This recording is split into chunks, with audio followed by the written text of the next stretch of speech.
Welcome to the Hedgeneer Podcast with your hosts, Michael Watson and Jhanvi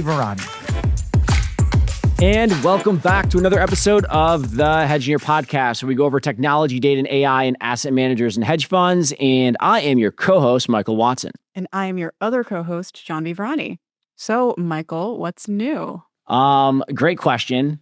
It's kind of crazy because we go directly from the office into the studio here. And sometimes back to the office. It's 2 p.m. right now. I know. And the entire world's going to change by the time we get back to the office, definitely by the time this episode airs. And so when we kind of go over what's new, it's almost like, what have we been doing for the last 24 hours? Because we just get off the floor with like all the engineering team going over like features that we're building, off the phone with half a dozen clients throughout like the course of the day, going over, oh, it'd be awesome if you could do this. And so a lot of times when I think of like what's new, it's like, what was I talking about an hour ago? And a very like big topic that we're going over now is how do we think, like, how do we enable people to vibe code apps? And what does that look like?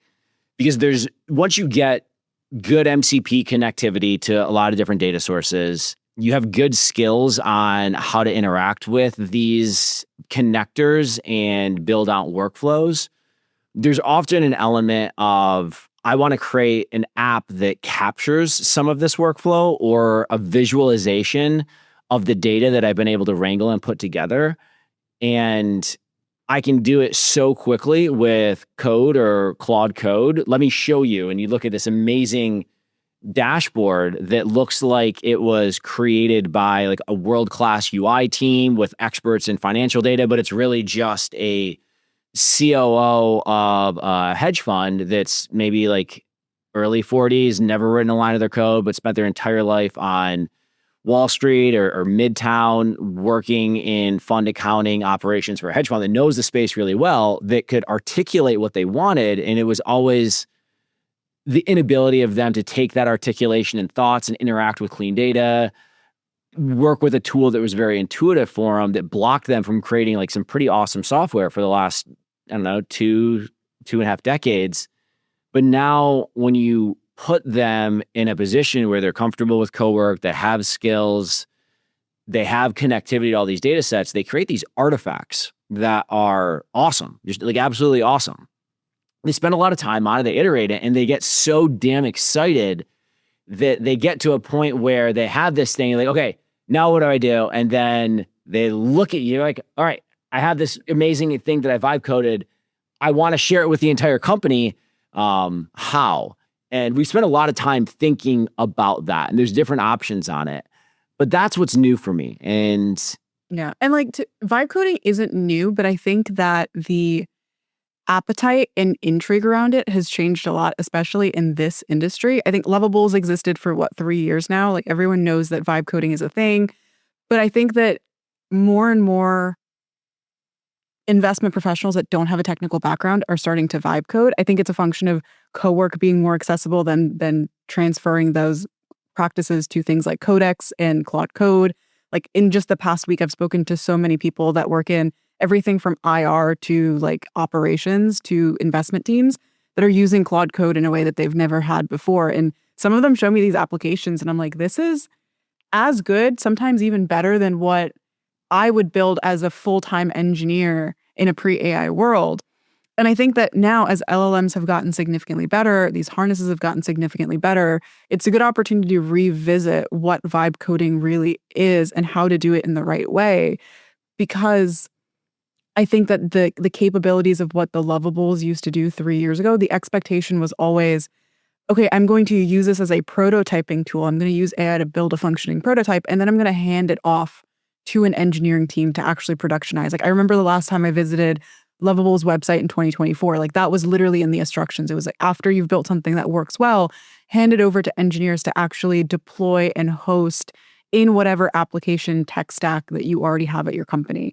And now I think that people are starting to ask the question of, is that actually necessary? Like, especially if you are a client of Hedgeneers and you already have this platform, is there a way that you can integrate custom applications directly into that web application without needing to rely on an engineer or an outside consultant to build it for you? And so it's been a really interesting engineering problem to think through. And I think that's something that we've been talking about in different pieces in different ways for the past couple of weeks. Mm-hmm. And where we're landing on is that we start with MCP, make data available in MCP. Let's not build an entirely new data platform on day one. Let's just take the data that you already have thoughtful transformations happen within the MCP layer, but relatively lightweight, and expose the data to a client or to a user of Claude and allow them to start to interact with the data source within their existing sessions and build up workflows or visualizations directly using a combination of other skills that we help provide them on how we think about charting, how we think about if you are going to write a Python function, how do you want to do that in a best practice way? There's a lot of really good skills that you can either get off the internet. We have plenty around it as well. Usually what we do is like we'll build a connector or we'll help their IT team connect to an existing connector. Those connectors have tools that access all the various atomic pieces of whatever data vendor that is. And then we usually build a skill for the more complicated systems, like let's say your order management system, your fund admin, your research management system, your CRM, where you as a company are using that system in a very specific way. And it makes sense to kind of pre-write out all of the different reports that you look at the most often, the definitions of the various attributes that you have in your system, the tables that you look at the most, what they mean, why they're used, so that when a person actually does go to Claude and asks a very specific question, Claude not only understands, or your AI not only understands how to use these tools to get that information, but what you actually mean in what you're saying in a very firm, specific way. Yes. And then when you go and create an artifact, we are now, for certain artifacts, creating a dedicated repo or like a repo that has multiple artifacts in it with conventions around coding practices, how you do front-end development, back-end development with skills specifically designed just on the tech stack. And then continuing to do data access on V1s through MCPs that people already have, but have it be done in a deterministic way, almost as though it looks like a fast MCP or a normal API route, but allow the same like for like data access that a user's vibe coding in an artifact or within like the PDF or the presentation they're trying to build be the same data access pattern that exists within a V1 of an app, and then have the app then be something that hosted, deployed, tested in a standard way so that they basically can go to our MCP server, press save, and it gets deployed, gets tested. A human being might review it, and then it's available on a URL hosted internally. But you do benefit from the same pass-through authentication that happens within MCP. So like maybe when you go to the MCP server and I go to the MCP server, when we're interacting with it in Claude, you can see something that I can't because the MCP does auth. We then have that auth pass through from the application to the underlying backend happening in MCP, where when you access the dashboard, it's you. When I access, it's me. And so the experience and the permissioning of the dashboard is the same as a user when they're vibe coding it, but it's also respecting organizational permissions at the same time. And it actually, you can go very far with that. And then there's elements of what are MCP tools that are actually very well aligned for taking a vibe coded application and then making it accessible in an app where you're no longer going through MCP and you're going directly through data access. And what we found is that MCPs that are very light layers on top of SQL, where the actual MCP endpoint is execute SQL, and then there's either a semantic layer defining on what the different tables are, what are ways that you can join the tables in foreign keys, what does each column mean, that the AI also has access to. So when it's building out the MCP for the dashboard live, that it is doing that also through SQL, which is very easily transferable to a backend that no longer uses MCP, does maybe an ODBC connection or a JDBC connection or a Snowflake connection or a Databricks connection.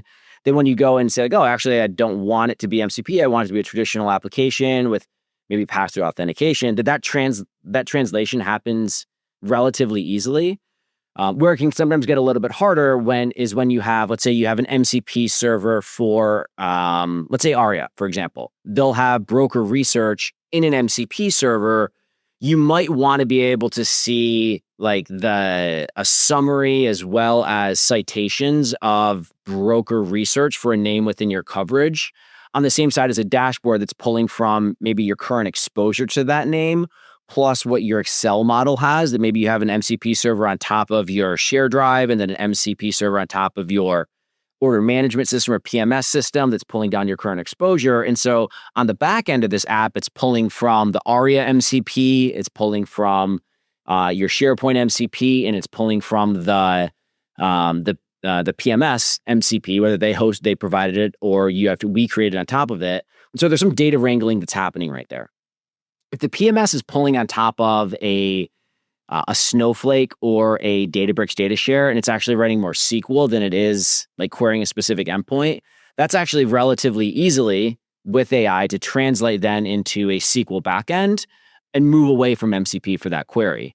But for something like ARIA, where it's not a SQL-like interface, transferring that kind of vibe-coded dashboard that you might make is a little bit more challenging. In that case, we can, at least for us, we continue to have that run over MCP on the back end. But and some platforms like Cortex with Snowflake actually makes this a little bit easier, because if you have you can do your hosting of MCP within Snowflake. There is a lot of built-in enrichment of metadata based off of your existing usage of Snowflake. So they ingest all of your data around like different query patterns that you have, different joins that you do across tables. They make that available at the semantic layer within Cortex. And so when you're using AI with Cortex over MCP, that you kind of get a lot of that richness. And then if you create the MCP within Snowflake, it's kind of co-hosted with the data. So there are benefits of leveraging some of these platforms. If you already have your data inside of it, they can make that transition from vibe-coded artifact to a vibe-coded application that has enterprise-grade scale.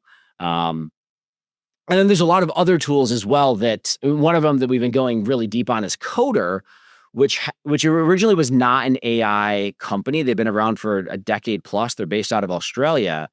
And they have some really interesting solutions for enterprise deployments of agent harnesses as well, that I think are starting to segue into like, oh, these are actually very powerful tools for vibe-coded app development as well. Happy to kind of go through that. Yeah. I was putting together a training session for the client I want to say like a month and a half ago, 2 months ago. And I was putting together some material on artifacts. And so I was testing out building artifacts in different surfaces just within Claude itself. And I didn't fully realize how complicated and how different the act of building a dashboard is and the nuances underneath it based on where you are. So like, for example, if you go to Cowork and let's say you have an MCP connector that connects to your Infusion order management system, and then you also have a connector that connects to, let's say, your BARA equity factor risk model data.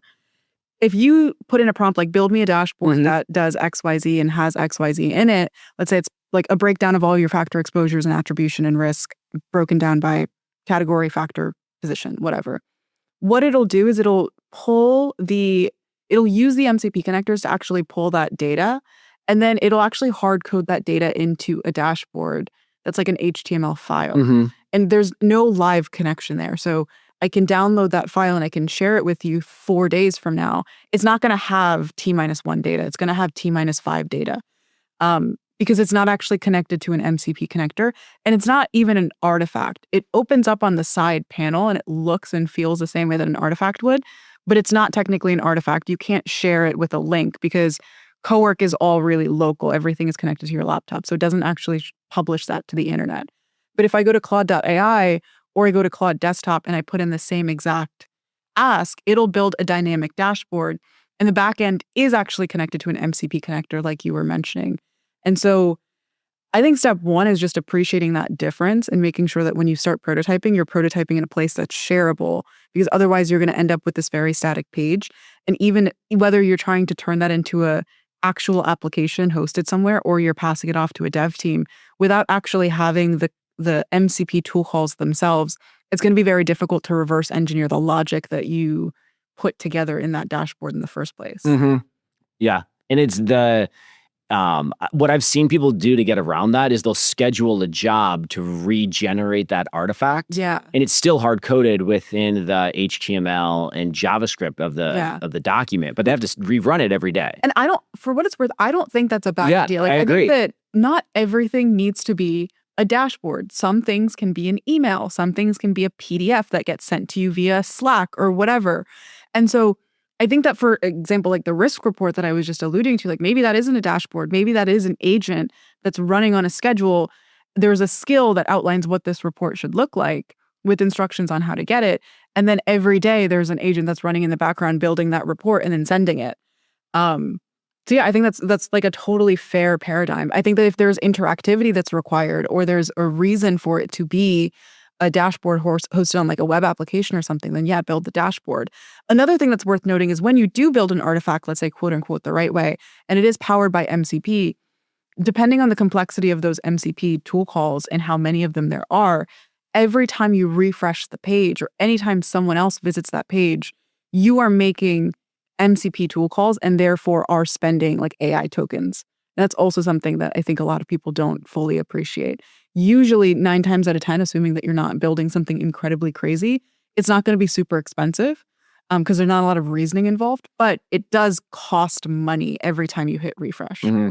Well, unless the MCP server is embedded within the code, and then you would not have to spend anything on inference in terms of the token. So I guess it depends on how you designed the MCP call, but 100%. What do you mean by that? So if in JavaScript, you are calling out to an MCP server using like an HTTP request, which you can do. You don't have to use inference to call out to an MCP server. You could just treat it like calling a function. Treat it like a REST API. Exactly. Treat it like a function, and then it executes and gets back the data, and then you treat it like an API call. And that's kind of what I was getting at earlier, where like at first we treat MCP as an API call when building an artifact that can be hosted and shareable, and then do your data wrangling in the application layer. For example, like treat your MCP call as an API call. It's like for like. Translate that into maybe a Polars or a Pandas data frame, make some other API calls, translate those into Polars or Panda data frames, and then do your joins, and then either put that, if it's JavaScript, you would actually do that kind of more client side, but if you were doing that server side, you would put that behind a fast API route instead of a fast MCP route, find a way to do the pass-through authentication of the user that's making the API request to the separate MCP servers that you're ultimately querying. How we handle that is through an MCP gateway. We have our own MCP gateway that I think works really well. It's hosted in a client's cloud, and it has like a lot of functionality that's really difficult to do when you have a third-party hosted MCP gateway. But oftentimes these gateways will have a single auth to your gateway, and then they cache OICD or OAuth 2 tokens for the downstream, or I guess you would say upstream MCP servers. Like let's say you have Bloomberg's going to come up with their MCP server.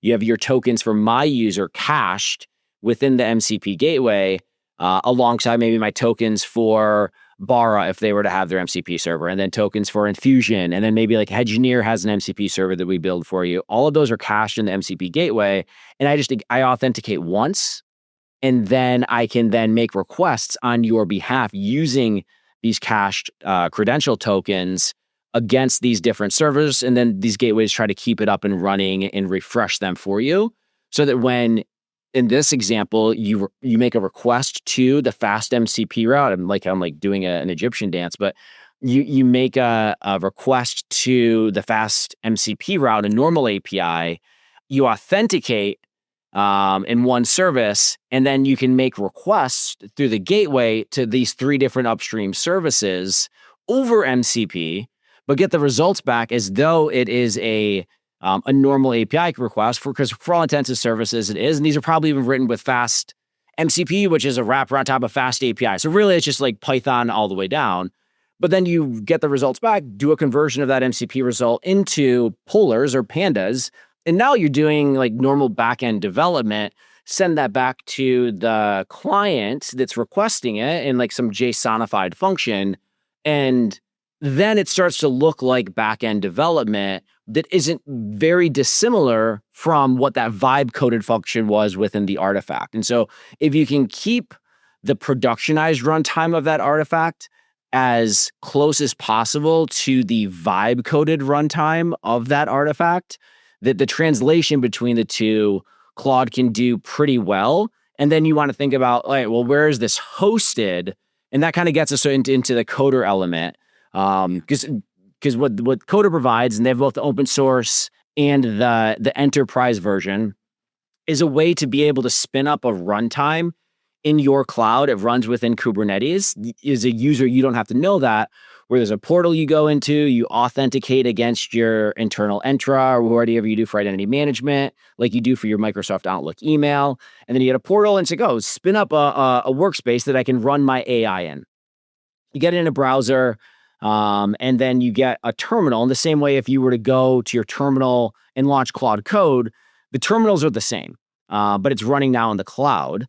And you can run Claude Code from there and say like, oh, Claude, and then say, oh, Claude, can you tell me what files are in my directory? You see the normal Claude CLI pop up. It does its normal loop. It authenticates whether you're using Bedrock or Claude.ai.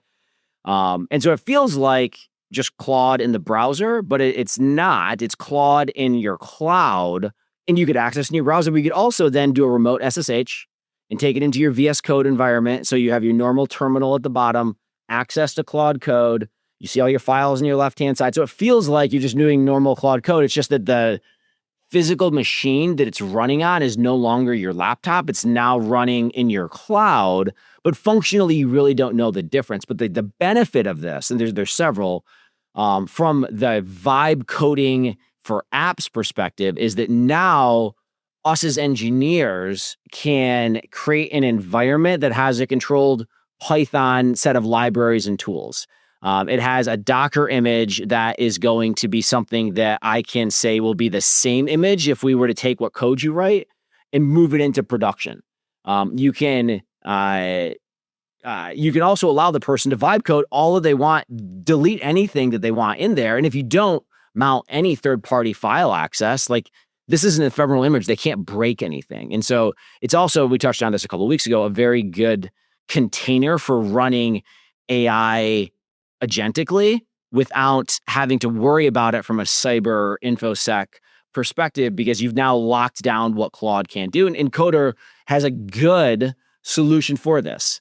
They've also been around for a while, so it's not new. But the benefit of that is it creates a segue for creating a vibe coded application with some element of controls and then a promotion process from that container into something that actually looks and feels a lot more like production grade enterprise application development that you can build authentication onto. You can build on SDLC, you can build on unit tests, integration tests, manage the database authentication. You still can use skills, and that's what we do, is like to ensure coding best practices and adherence to specific libraries. You have more control around the context when Claude runs. What's the UI tools that you're trying to use? You have more context around like, how do you want to think about backend development? Are there standard libraries that should always be used? And so you can tailor the context using normal skills, but you can get more control over the runtime.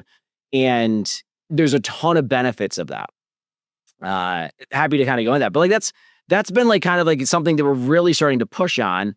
It's similar to like other tools. So if you're not familiar with Coder, but you're familiar with Jupyter Lab, Jupyter Hub, which you can run Jupyter Lab in. So Jupyter Lab came out maybe 20 years ago now, and it was being able to run IPython in the browser, and IPython came out 5 years before that, and that was like a more dynamic way to be able to interact with Python on the command line.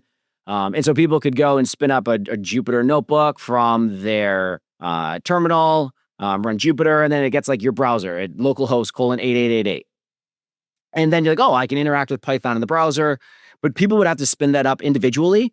And so what Jupyter Hub was, it was for admins to be able to say, oh, I want all of my users to be able to run Jupyter notebooks within a controlled cloud environment. It was usually managed within Kubernetes. And so you go to a portal, you authenticate, and then it spins up a container for you that looks like it's running Jupyter locally. So it's the same thing that Coder has, where they basically say, yeah, I don't care about Jupyter. You can run Jupyter, but I just want to spin up the container and give you shell access to it. And then from that, you can do whatever you want. And then that happened to be like a very good solution for deploying out AI internally. And it's actually like a pretty good framework to build on for taking people vibe coding and do whatever they want, and then actually like translate that into production grade applications. Yeah. And I think that these provisions are particularly important when you move from a world of prototyping applications with fake data in applications like either Lovable or Claude Design or Figma Make to actually interacting with these MCP connectors that have the access to read and write your system of records or your data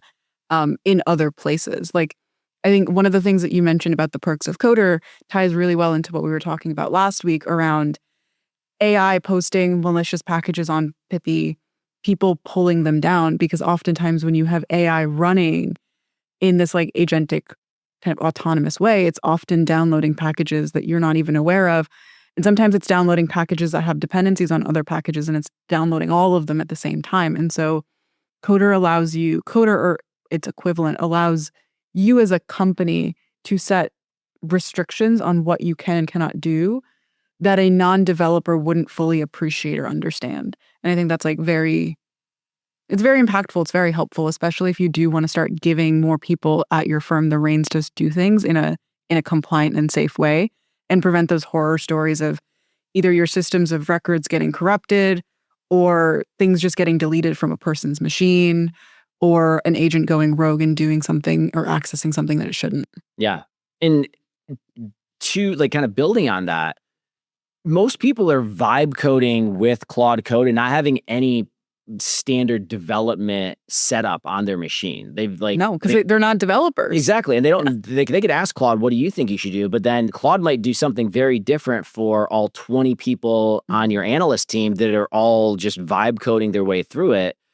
And some might be using pip, some might be using poetry, some might be using virtual env, some might be using whatever, like Conda for package management, and like they're using various, they have no idea where these packages are installed. Like they don't know how to replicate like one code base to another. And Coder allows you, like, hey, we have a bunch of non-technical developers. We're going to 100% give them Claude Code, but I want to give them a Claude Code environment that just works out of the box. Database connectivity works. Your authentication to different systems works. Your access to data just works. Your Python development environment just works. You want to vibe code something and have it be able to show up on your screen and have an opinion on like permissioning and sharing just work. That it's actually a very powerful way of rolling out Claude Code where you can make people more effective. Because I've seen multiple, like I spent a lot of time like getting summaries of Claude sessions, both in our company and externally. And a common problem that people have is that, hey, my coworker doesn't have Python on their machine, or my coworker doesn't have a way for me to be able to share this with them. And I don't have an IT or a technical team to support me. And I feel like I'm constantly fighting an uphill battle of IT non-existence or IT uninvolvement or IT apathy by trying to create these tools with AI, but I just don't have access to systems. I don't have access to a cloud environment. I don't have access to like a runtime that's consistent. I have no way of sharing libraries. I can't deploy a dashboard. Like, and you see this oftentimes out of more junior people, like out of people that are coming, maybe an intern for the summer, or somebody that's like first year out of school, a couple years out of school. They understand AI really well, but there's not the basic development environment for them to be successful in, because the company went from nothing to Claude Code vibe coding without having just basic engineering developer best practices in place. And so you see it on like some of these early, like companies say, oh, I want to hire a junior AI developer and have them build a lot of stuff for me. And they build some really cool things, but they not a fault of their own. They're almost forced to build it on duct paper and sticks, because there's no like actual development environment for them to even be successful in the first place. So they build something and it's very unmaintainable. They feel a sense of guilt that they know that what they're producing is going to be difficult to maintain. They also know it's cool. Maybe they don't at the same time. Like that's some people are just trying to like, I want to move fast. I want to create something that's really cool. I want to impress my manager. Or I want to get a return offer, or I just got this like big job and I want to impress everyone with how much I can do with AI. So like they're moving as fast as possible. But you will see like, hey, I want to do like some CI/CD. I want to do some testing, but there's no way for them to set up like GitHub runners. There's no way for them to run tests. There's no way for them sometimes even to deploy in a GitHub repo or like have a sandbox for them to deploy to. And so there's a lot of people out there using Claude Code in the enterprise that just getting Claude Code was a big initiative that had to have some senior stakeholders like hammer on tables. We need to have our users having Claude Code. We can't not have AI. But then they haven't had basic developer tools that most companies have been doing development for a while have figured out, and they leapfrog that. And then they're in a position where they don't have just some of the basics that would make them far more successful.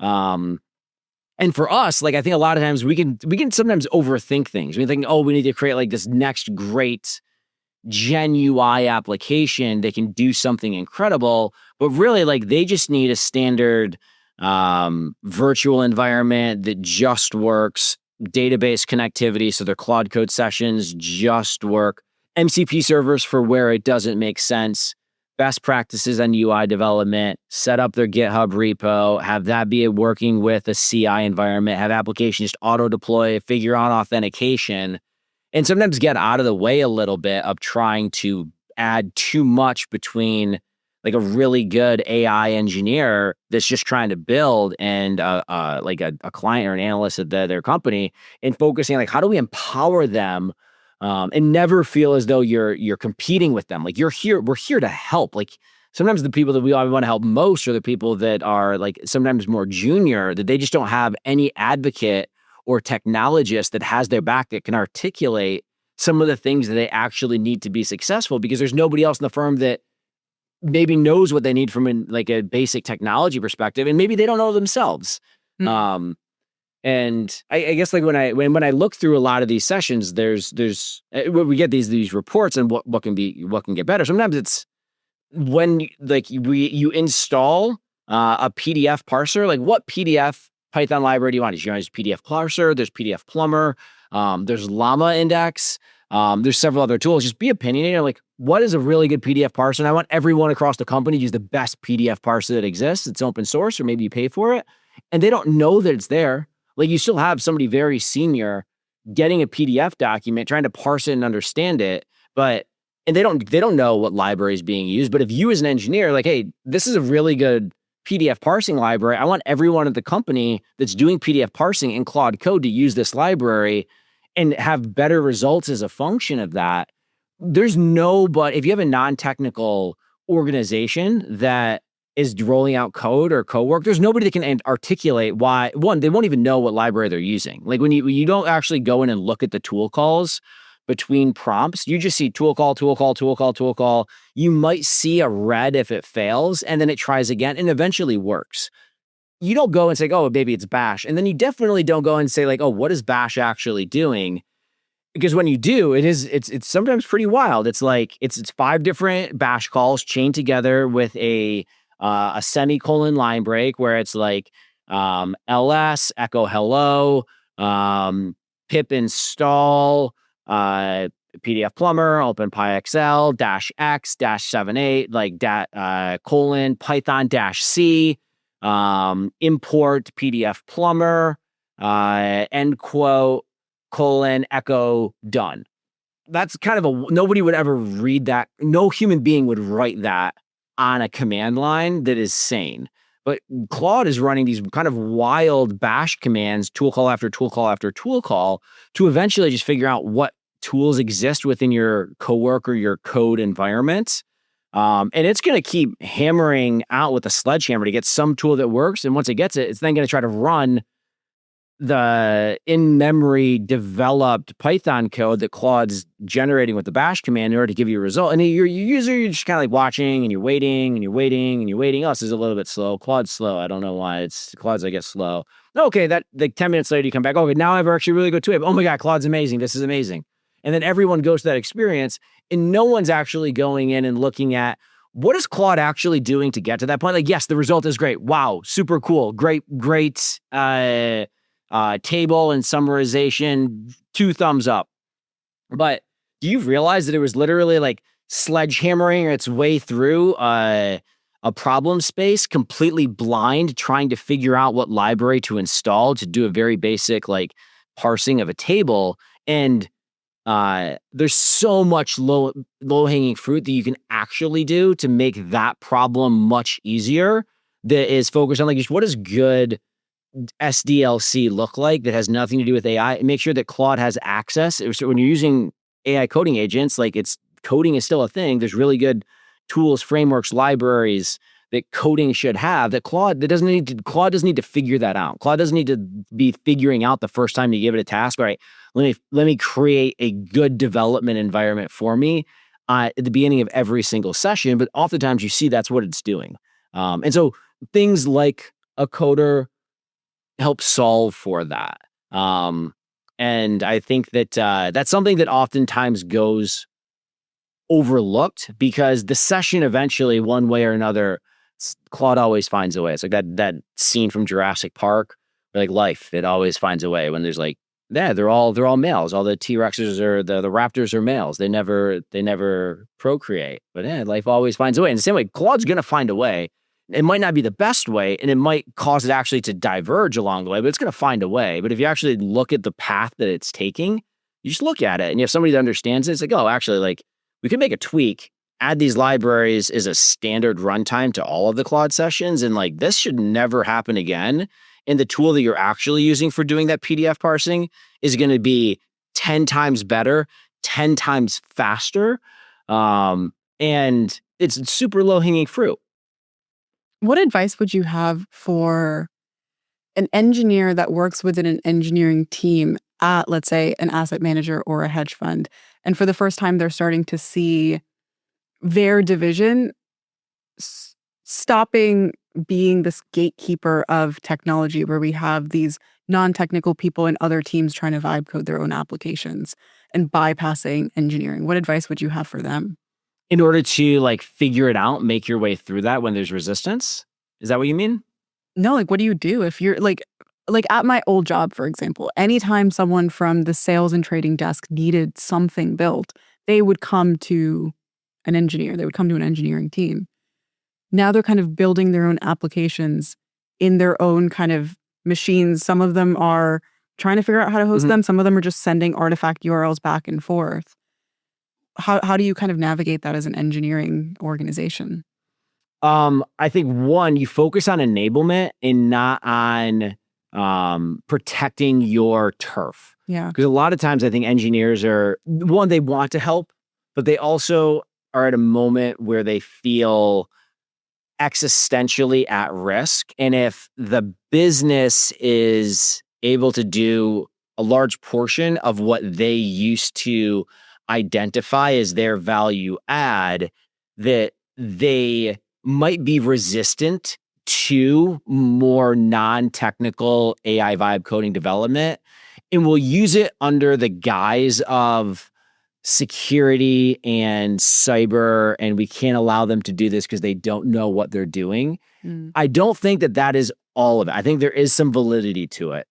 100% there is. A lot of our last couple episodes are on that. But I think that there's also an element of fear and trying to protect their turf by blocking a lot of the front office development and vibe coding. And I think that's something that needs to get completely, you need to get rid of that mentality completely. You should be focused on, how do I enable them to be successful to help my organization be successful? And you no longer need to be the person that's like, hey, I'm coming to this engineer and I want them to build me something. And you feel like, oh, I built this thing, therefore I'm adding value and that's what I get joy from. If they say you built this thing and they then say like, oh, that's not helpful, are you still getting that joy? Are you still like getting that sense of satisfaction? Like you write a bunch of code and like you have like a trader or an analyst. It's like, all right, dude, this is completely wrong. What are you doing? And that's a scenario where like, I don't know if you're really getting the joy of like the thing that you're building. It's more so the satisfaction of like helping another human being be successful. And as long as you can pursue that, AI enablement has the same level of, I think, like appreciation, oftentimes more than being the person that builds the thing. You help the person build the thing themselves. And that's also like more scalable for you. And I think that is incredibly underappreciated. Yeah, I think the value prop has shifted. Have you seen the show Mad Men? I have. You know how one of the so if people that are listening that haven't seen it, it's a show about an ad agency in the 1950s. In the beginning of the show, it's mostly print advertisements. And then in the middle of the show, TV starts rising in popularity. And then one of the characters, who's this like not super impressive ad executive, he's very like middle tier in terms of talent, but he basically kind of works with the senior leadership to get the title of like TV czar, where he's kind of the executive that all TV runs through, and he becomes super successful as a function of it. And it's mostly just because he's young and hungry and ambitious, and he sees where TV is going, and he sees how advertising will start shifting from print to TV. And I saw this tweet yesterday, and I sent it to my younger brother, who's also an engineer. And it basically said, like, if you are a young, ambitious person, go work at a company and figure out how to be like their AI czar. Figure out how to be like the go-to person that like every senior person goes to when they want to use AI and they're blocked or they're vibe coding something and they're confused. It's basically the equivalent of the Mad Men arc where that guy becomes the TV czar. Like everyone should be trying to do that. 100%. And it was a joke, but I thought it was so true, and I thought it was so right. Like it was just, that's exactly what you should be doing. Yeah.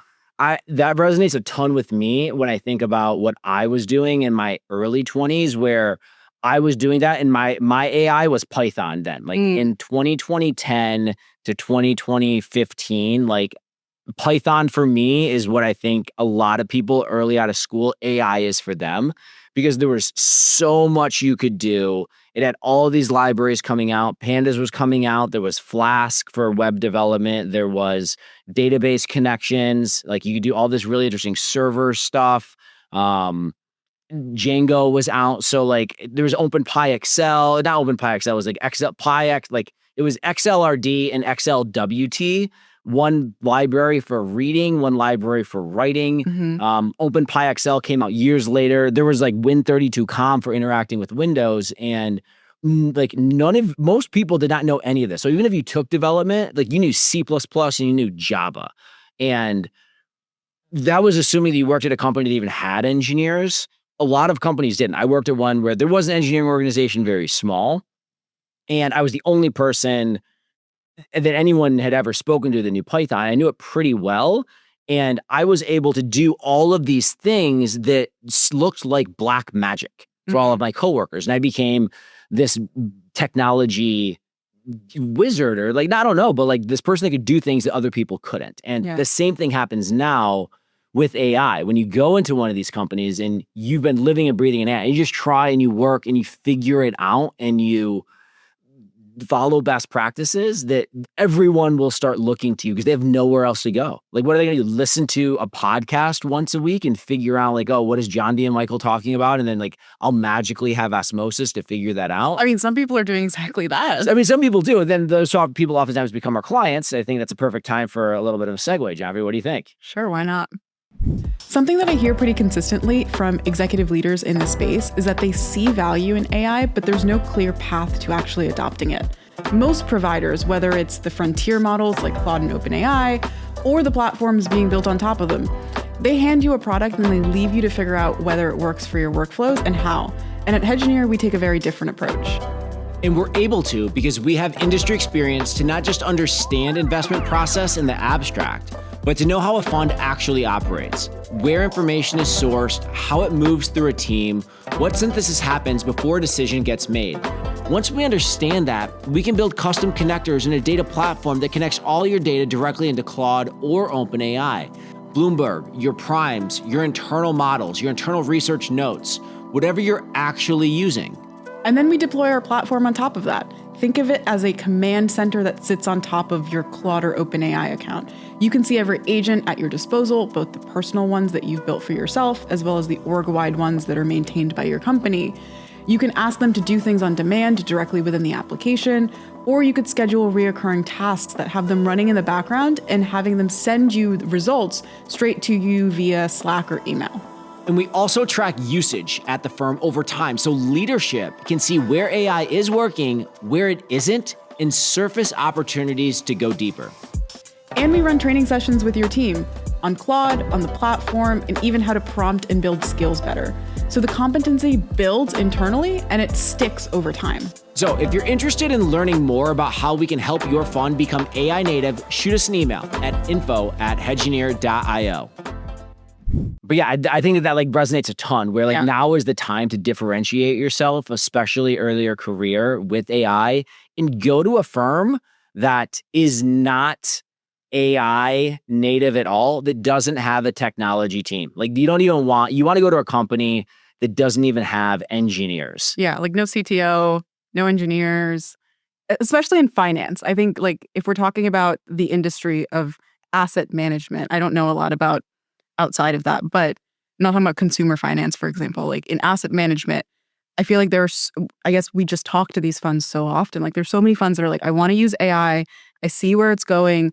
I have the appetite for it. I just don't have the internal domain knowledge because we are a 15-person company and 12 of us are members of the investment committee and everyone else is BD and ops. It's like, what are we going to do? Where are we going to start? And a lot of them are hiring very junior AI engineers or like AI ops specialists or just even people that are like studying computer science in school and available for a couple of months to help them kind of prototype some things for them. And so I think there's a ton of opportunity. Most of these funds pay pretty well. And it's like a great stepping stone into if you would eventually want to go to like, I don't know, like a multi-strat or a bank or whatever, like it's a great place to start. Yeah. But that's also kind of a hard barrier of entry. I think for anybody like calling from like middle America that don't have access to like some of these funds, like even your local like law firms or if like I worked at a well-known market research company, but any of the companies that you have like at like a local advertising agency or like even consumer goods or like industrials, like you work at a manufacturing company in supply chain or well, my first finance. Yeah, my first internship in finance was at a very large asset manager, but it was in one of their satellite offices, like in my hometown, and this was like, I don't know, 10-ish years ago. I built an artificial neural network from scratch in Java. It blew their minds. It basically just helped them read, parse, classify their like client, like the ISDAs and like the onboarding documents that they signed. And like obviously no one at that company had any idea of what I was doing, why it was valuable or how to rebuild it. But it was incredibly valuable to them because it was able to do something that they never thought that they could do on their own.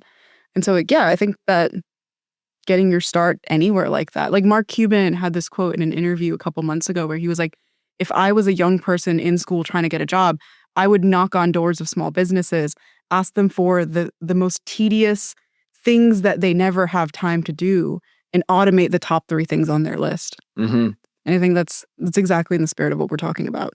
Cool. And I think that's a great stopping point. Yeah, I think it is. So thanks everyone for tuning in. Again, my name is Michael Watson. My name is Jhanvi. And this is the Hedge Neer Podcast, where we go over technology, data, and AI in asset managers and hedge funds. Follow us on Spotify. Follow us on Apple Podcasts. You can check us out on YouTube, LinkedIn, all the other socials. And until next episode, we will see you later. The Hedge Neer Podcast releases episodes weekly on Tuesday. Our hosts are Michael Watson and Jhanvi. The Hedge Neer Podcast is produced and edited by Aaron Free. Follow us on your social platform of choice and reach out to us at podcast@hedgeneer.io.